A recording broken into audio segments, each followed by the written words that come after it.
भगवान श्री कृष्ण के अनुसार ऐसे ही लोग होते हैं ज्ञानी और मिलती है अपार सफलता। आजकल कामकाज ऐसा हो गया है कि हर किसी को केवल अच्छे से अच्छे नंबर चाहिए। बेहतर नंबर लाने के लिए दिन रात मेहनत करते रहते हैं और तब भी अच्छी सफलता नहीं मिल पाती।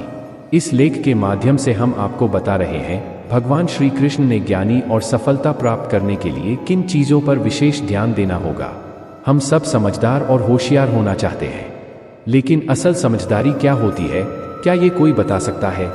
अक्सर हम स्वार्थ या अहं को समझदारी का नाम दे देते हैं, लेकिन अहं या हठ से किया गया कोई भी कार्य कभी सार्थक नहीं होता। तो आइए देखें कि भगवान श्री कृष्ण के अनुसार समझदारी क्या होती है।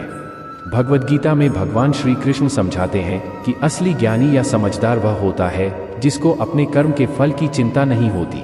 असली ज्ञानी वह है जिसके मन में अपने कर्म को लेकर एक वैराग्य की भावना होती है।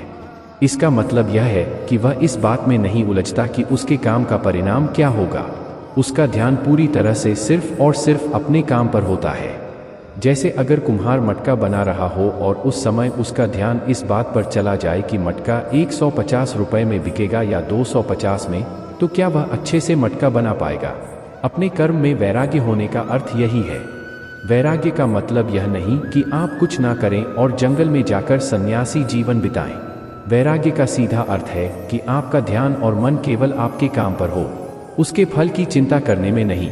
भगवान श्री कृष्ण के अनुसार जब हम अपने काम में इतना ध्यान लगा पाते हैं कि हमें उसके अलावा कुछ न दिखे, तब हम सच्चे ज्ञानी बन जाते हैं।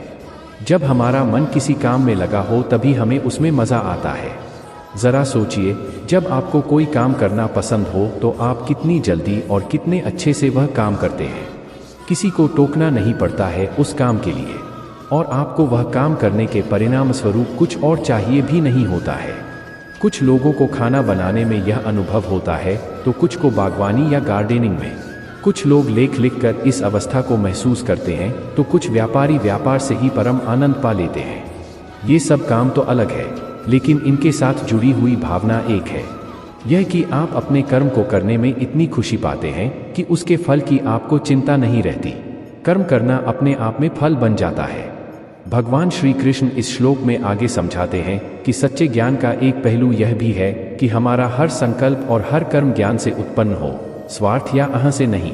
संकल्प का अर्थ होता है दुनिया के बारे में हम कैसी सोच रखते हैं। भगवान श्री कृष्ण के अनुसार जो सच्चा ज्ञानी होता है उसके विचारों में शुद्धि, सरलता और सेवा की भावना भरी हुई होती है। तो आप जो करते हैं उससे इस दुनिया को थोड़ा और बेहतर बना सकते हैं, क्योंकि आपके विचार में शुद्धि, सरलता और दुनिया की सेवा की भावनाओं का मिश्रण है। उसी तरह जब भी आप कोई कर्म करते हैं तो मन में यह बात जरूर रखिए कि अगर आप किसी का भला नहीं कर सकते हैं तो किसी का बुरा भी न करें। जब आपका कर्म इस विचार से उठेगा तो वह अपने आप ही ज्ञान का प्रतीक बन जाएगा। जब भी आप ज्ञान की परिभाषा खोजने लगें तो भगवान श्री कृष्ण की इन सरल लेकिन गहरी बातों को याद जरूर करें। हम आशा करते हैं कि आपको हमारी यह वीडियो पसंद आई होगी। आगे और भी ऐसी वीडियो देखने के लिए हमारे चैनल को लाइक करें, सब्सक्राइब करें, शेयर करें और हमारे साथ जुड़े रहिए। धन्यवाद।